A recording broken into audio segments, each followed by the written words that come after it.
لو انت شخص كويس ومحترم ومؤدب وعندك اخلاق، وتعرفت على حد وطلع شخصيته مش كويسة، استخسر نفسك فيه. استخسر نفسك ويقول انا كتير قوي عليه ان انا ابقى مع شخصية زي دي. ليه؟ ما انا هقابل اللي زيي، وسيبه وامشي.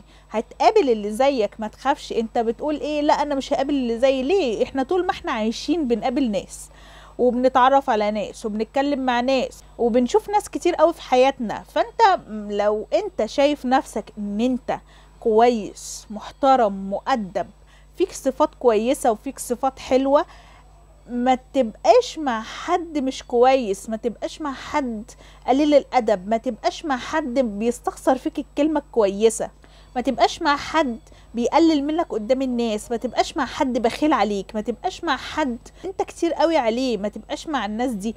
حرام يعني. انت استخسر نفسك في الناس اللي مش كويسة. انت تستاهل حد احسن من كده. انت تستاهل حد يقدرك، تستاهل حد يحطك في برواز كده، ويحط حواليك قلوب وورد وشموع ان انت كويس، ان انت محترم. دي نصيحة النهاردة يا جماعة. اللي يرتبط بحد وشايف نفسه كتير عليه يسيبه. شايف الإنسان اللي قدامه ده ما يستاهلش اللي أنا بقدمه له، يسيبه. شايف ان ده مع حد تاني هيبقى لايق معاه اكتر، يسيبه.